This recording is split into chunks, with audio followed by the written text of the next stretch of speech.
कहानी सर्दी का एक दिन। लेखक शरद उपाध्याय। रोजाना की तरह आज भी सूर्योदय हुआ। चिड़ियाएं और पत्नी दोनों चहचहा रही थी। नींद तो मेरी बहुत पहले ही खुल गई थी, पर अब इस स्वर्गमय स्थिति से नरकमय स्थिति में जाने के लिए मैं हिम्मत नहीं जुटा पा रहा था। पर हर स्थिति का अंत होता है, सो उठना ही पड़ा। सबसे पहले रजाई में से मुंह निकाला, लेकिन सर्द हवा के कारण उसे पुनः रजाई में देना पड़ा।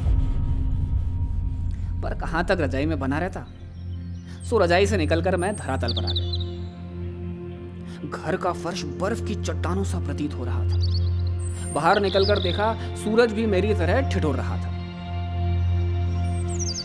2-3 चाय पीकर शरीर इस हालत में आया कि वो थोड़ा सा हिल सके। शरीर में हरकत होने से श्रीमती जी का नहाने संबंधी प्रस्ताव आया, जिसे मूल्यवान जल का महत्व समझाते हुए मैंने नकार दिया। मैं अपनी इस उपलब्धि पर बहुत खुश था। लगातार 7 दिन तक न नहाकर मैंने कितने अमूल्य जल की बचत कर ली थी। फिर नया साल तो आने को है ही, तो नए साल में कुछ नया करने के लिए नहाना आगे के लिए टाल दिया। तभी पत्नी ने मुझे फ्रिज में से आटा और सब्जी निकालने को कहा। मैं तो कांप गया। सावधानी हटी, दुर्घटना घटी। सो मैंने शरीर को भली भांति कंबल में लपेटा और सावधानी से फ्रिज का दरवाजा खोला। ढके होने के बावजूद शीत लहर का एक झोंका शरीर को ठिठुरा गया। मैं तो फौरन रजाई में घुस गया। थोड़ी देर बाद श्रीमती जी नाश्ता लेकर आई।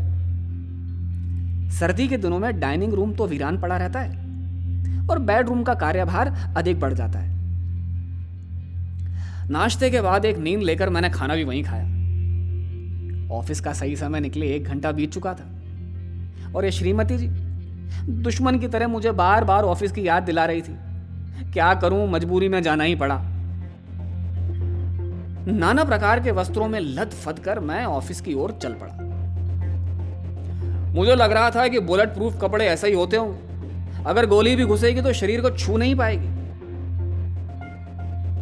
ऑफिस पहुंचा तो 1.5 घंटा मैं लेट हो चुका था और चपरासी वहीं धूप में स्टूल लगाकर बैठा हुआ था।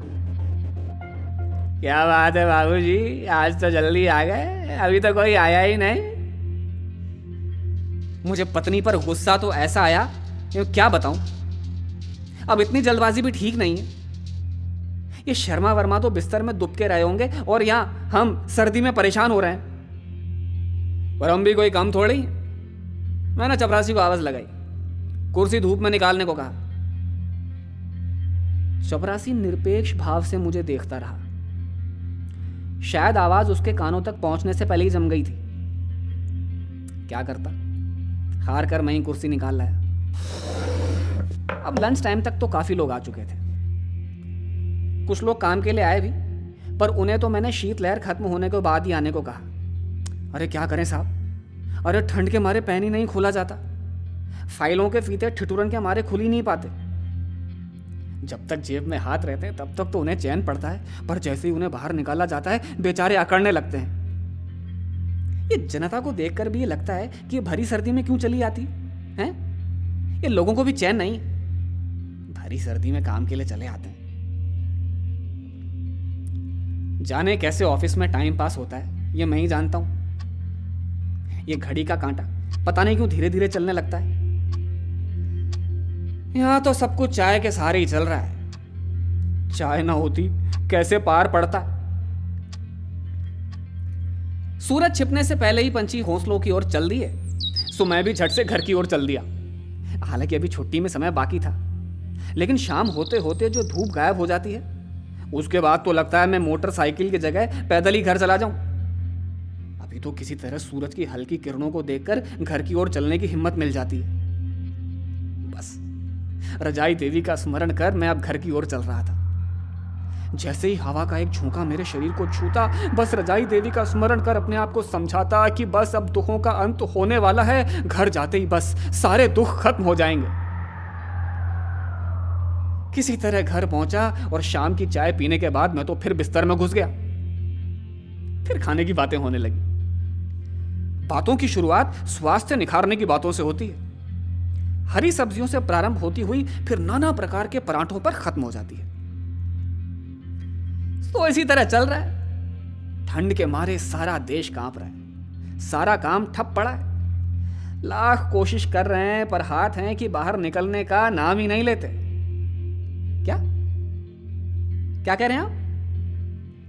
कोशिश करके देखेंगे? अरे रहने दीजिए, थोड़ी गर्मी आ जाने दीजिए, क्यों परेशान हो रहे हैं? अब थोड़े दिन काम नहीं करेंगे तो कौन सा पहाड़ टूट पड़ेगा। तो बस बैठे हैं